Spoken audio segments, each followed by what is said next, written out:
We are live. Let's get ready to podcast. Fire it up.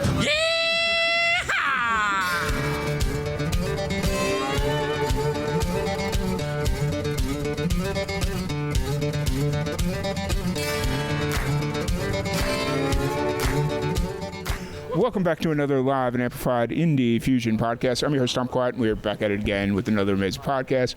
We are live at In a Jam down by the river. One day only because your boy's getting old. Can't do it. I just can't do it anymore. But we got Marsha Craft joining. How's it going? Hey, I'm doing good, Tom. Thank you. Excited to have you here. Yeah. So how's In a Jam been treating you? I've been enjoying this very thoroughly. It's my first festival that I've ever booked, actually. And nice. It's really sweet. There's I'm pretty new to Texas, so all of the songwriters that I've met, just going out to songwriter circles and stuff, and like Marley's playing right now. Yeah. And it's just, I don't know, I feel like I feel very welcomed and very supported and accepted, so it's cool. Where are you from originally? I was born in a small town called McPherson, Kansas. Okay. It's about an hour north of Wichita. Okay. And I got my degree in theatrical stage design, wanted to be a set painter. Okay. And actually followed that dream all the way to Los Angeles and was working in the film industry out there. Oh, wow. Nice. Yeah. Nice. So I was there for 8 years, and then I moved here in October. Okay. So you were... Wow. Okay. Yeah. Because that was my dream originally, was to go out to LA, do the film thing. Yeah. And then I went to New Mexico and did the film thing there for a while. Oh, yeah.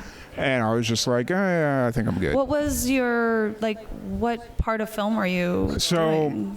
Originally I was going to go out there and be like a director. I was working towards being a director of photography. Okay. But once I got out to New Mexico, I was living in Roswell, New Mexico, and they were trying to jumpstart a film scene there because Albuquerque had just signed.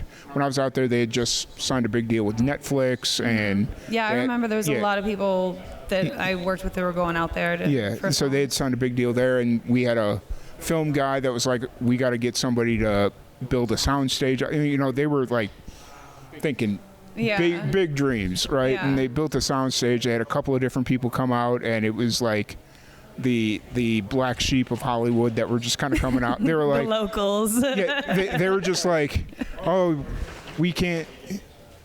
Hollywood doesn't want us, so we're going to go out to Roswell and make our film. You know, that's you know what I'm talking about. And so I would go there, and in the back of my head, I was looking at the scene, like the film scene. I was like, everybody here wants to be a director of photography or a cinematographer or whatever. Let me change it up. And so I started doing two different things. I started building out a lighting package, because if we were getting all these people down from Hollywood or Albuquerque, they're not going to want to haul out lighting kits or lighting packages. So I'm going to start building out a lighting package. I didn't realize how expensive that was going to be, but you know, it is what it is. Yeah. And then I started building out a sound package. So I was going to run sound. But then I started doing some work on some films, and I think while I was there, I did about 20 films, and maybe 6 of them got released. Yeah, it's pretty wild how much gets made and then it just doesn't. I was doing some music videos. I did a Kanye West music video. Oh, nice. That has not seen the light of day. It was insane. It was called Wolf of Wall Street. Okay. And it was like I signed an NDA. I hope this isn't. It was really cool, but that happens. It's really common in the entertainment at that level that I'll make sure I bleep it all out. No, it's okay. Yeah. It's okay. It honestly is okay.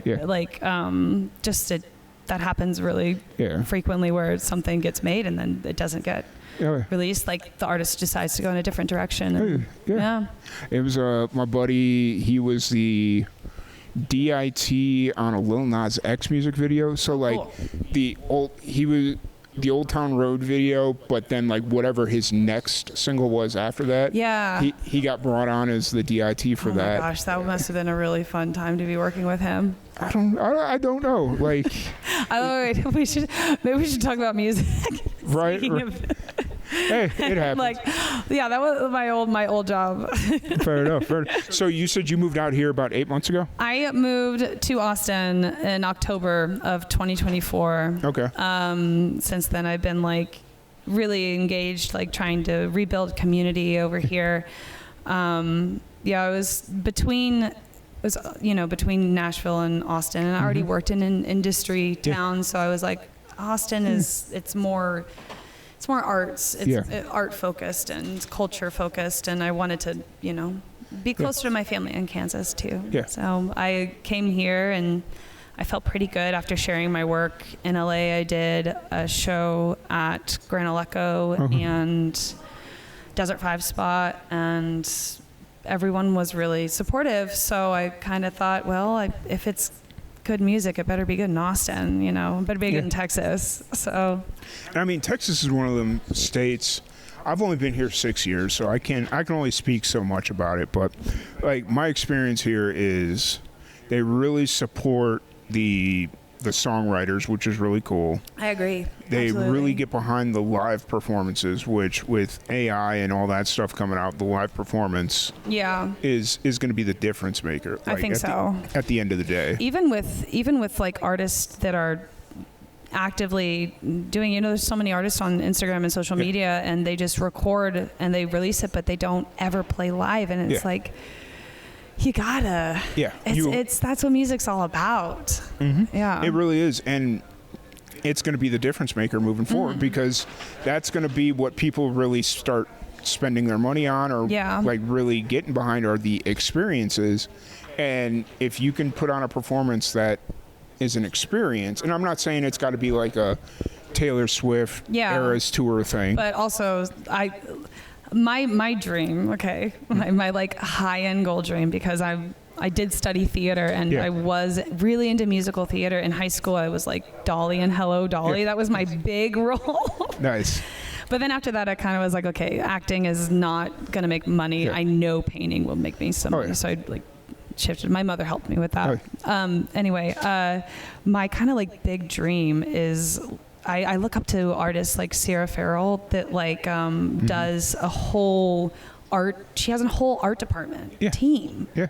And the costumes and the paintings and everything. I actually got to meet her and one of her art directors when I was out west. It was that's the cool shit. Like, nice. Yeah. And I agree. It's kind of turning into that. It's, if people really want to get together and like go to things like this, where it's a community and you can hang and listen to music and have a great time. And you can really tell that that's where everything is going, because who was it, Live Nation or Ticketmaster or whoever said, in-person experience or in-person events their ticket prices are too cheap or something. And they're like, too cheap? Yeah, they're too cheap. They think it's too cheap. Yeah, they think it's too cheap. And I'm like, all right, so if the industry is already seeing that the live event is going to be the future, that's where on the independent level, where we don't use Live Nation, we don't use, Ticketmaster or whatever it is, we become that nice little alternative, because you got the mom and 2 kids and a husband and whatever. It's like, I can go spend $3,000 to go see Taylor Swift, or I could spend $100 and go see, whoever at or you can spend a $10 cover, or you can even right now, the way that I just love. I know that Austin's changing really quickly, and that's a problem, but it's like kind of a worldwide problem of gentrification happening. But even that's what I love about this area, because there's breweries like Meanwhile Brewery and Machine Works just opened up a really big stage too, and it's opening it up to just the common people to gather and let your. Like I actually played at Jester King, and that's like my favorite brewery, because you can go there on a Saturday and just like sit and be on a picnic bench, and you're in nature, and there's just children running free in a field. It's like this, but without the water element. Hey, that river looked refreshing. Dude, I got in that river. Have you gone in that river yet? Nope. Tom, you gotta get in the river. I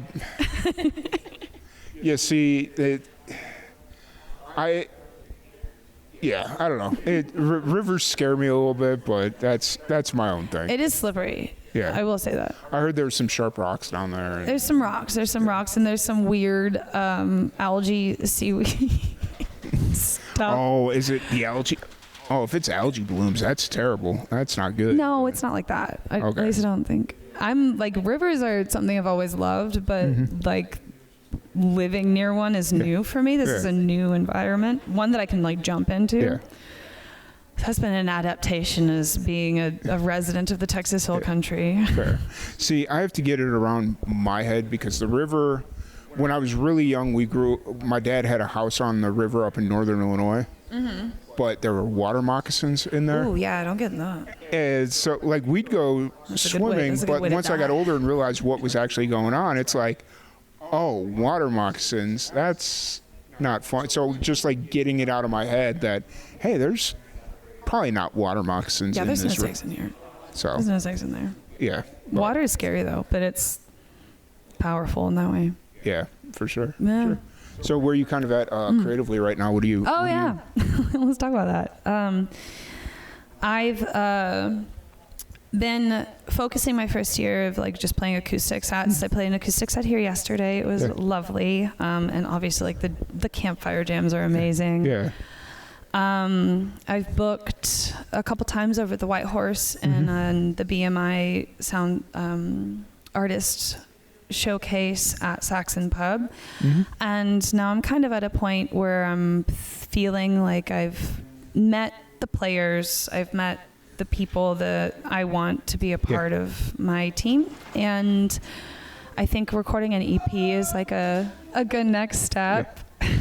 And then being able to use that to book more full band sets. Nice. So yeah, that's kind of the next phase that I'm seeing. Are you writing at all, or? Yeah, I'm always writing. Okay. It's not always songs, but I have a journal that I keep with me, and I'm constantly like writing in that. I wrote a new song last month. Okay. Which is really, really great, and I enjoy it. I challenged myself instrumentally because that's a weak point for me. I'm trying to like get better at guitar, and being out here, like witnessing what one can do with a guitar is like very inspiring. But I wrote that. I actually got to play it yesterday for the first time. I didn't even record it on like a demo or anything. The audience was first listen. It was nice. It was really cool. Hey, it works though. Like it gives you such honest feedback of what people think of the song without even like, I say this all the time about playing song, because you'd be surprised how many musicians just go straight into the studio without playing a song. It's kind of like what we were talking about earlier. Like you got to be live. Like, and it's like, play that song in front of a crowd. See how they react. Like if you think it's like this perfect song, then they should be with you the entire time. But if you by playing it live, you realize, oh, hey, that second chorus, I start losing them a little bit. Maybe we need to change that up, or like whatever it is. So I feel like there's so much information to be gained by just playing the song first. Yeah, I agree. So like that's for my experience. The way I got into songwriting was just open mics. Like I would make my money working on a commercial, and then I would spend that money to get to Austin to go to open mics around town. And I struggled finding that in LA, but I did find a few that were really very like influential for me to be playing there. And that's how I really understood that I have the ability to do this effectively. Like hearing back from other artists, like yesterday was incredible because I got off stage and it's mostly artists that are here and we're all intermingling, and just having people that played after me like come up to me like, oh my God, you're so great, and then me hearing them and like, oh my God, you're so great. Like it's cool. It's the most validating way for me, I think. The one thing that that's always been thrown around about this festival is it's like a family reunion, and whether it's your first time or your fifth time. Oh yeah, Katie May's here. We met in LA. She's doing like Luke Pelletier's Soggy Anvil, like that whole crew. So I got to see her and then catch base and be like, how's Rara, how's Gilbert, how's the people. So Yeah. I just name drop like crazy. Wasn't that cool? Yeah. Hey, I don't mind. I do it all the time. I picked up a thing or two in Hollywood. Right. I don't mind because I do it all the time. So it's just kind of like, whatever. I mean, it's getting the point though. It's like it is like a family reunion. I think this is like my first family reunion, if you will. Like, and I'm just like really excited to be a part of the family here.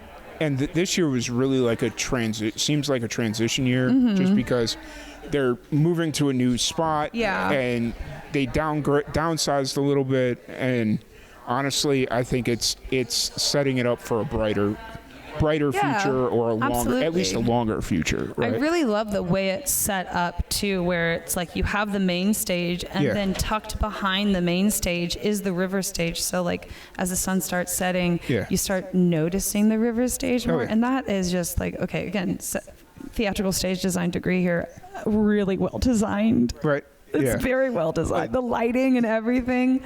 And I adore it. That's the cool thing about like the spot we're at this year. It's like everything's a lot more on top of each other and a lot more intimate. Yeah. Whereas like last year and the years prior, I liked the resort they were at the years prior, but to go down to the river stage, you actually had to physically get up and go down. It was a trek. It was like a thing.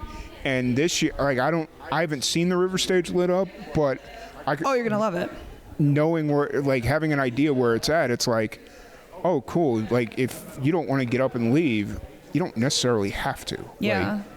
Like, it's all right there. It literally is, and it's such an interesting thing. Like at the end of the night when we transition into campfire jam, just how seamless it happens. Yeah. Like last night, I didn't have to move. I just stayed put. Right. And then I was like, wait, the circle got bigger and everyone's around me and I'm in the middle of the circle, but the fire's right here. It's like, I gotta move. Shit. I gotta move. It happens. Oh, Lord. Cool. Yeah. But so kind of looking forward, what do you got on the books for the rest of the year? For the rest of the year, it's like, I'm going out and I'm doing my music thing, but I'm also rebuilding my life. When I get home, I got to unpack. I just moved into a new apartment, and I'm not being very good at unpacking this time, but I've got to unpack some stuff. Yeah. Rest of the year, I'm excited for Christmas to go home. Nice. Yeah. My aunt actually moved to my hometown, so it's going to be like a really big family reunion. Yeah. And kind of like what I said, like recording an EP, starting to play with others intentionally towards mastering what I want my songs to sound like, getting more proficient at guitar and booking, the emails, sending emails, sending a lot of emails. It's very, very funny how the booking process kind of goes. Like there's some places that they're like super on top of it. Like they get you right back within 48, 72 hours. And then there's emails you'll send out that they'll get back to you in like 3 months. Yeah. And then there's people you'll just never hear back from. It's like, okay, sweet. That's how it is. At least it's like less personal than dating, which is kind of the same thing. Yeah. Sometimes. Yeah, I get it. I totally get it. But so for people to check out your music, all that fun stuff, where's the best place to find you online? Yeah, so I have a couple demos on Spotify under Marsha Craft, 2 songs that I wrote almost like the first few months I moved to Austin. One's called Terlengua and the other one's Lampasas.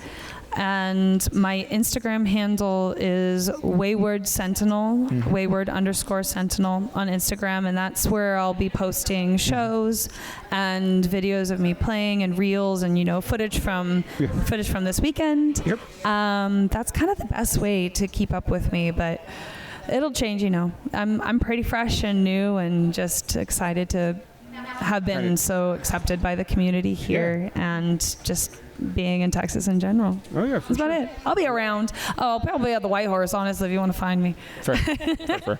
We'll definitely hit you up next time we're in South Austin, and we do a showcase about once a quarter down in Bastrop. So we'll see. I'm learning new things every day. I would love to come and sit in and maybe do one with you. Well, I'll definitely hit you up on Instagram and let you know. So. Awesome. I made a friend. Yeah. Tom.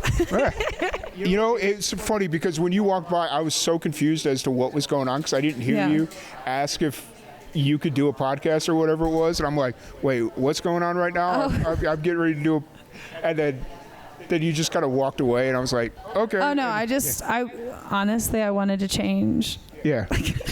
Fair. I like this top better. Yeah. And the other one was wet because I was in the river with it, so I didn't feel comfortable sitting in the AC with wet shirt.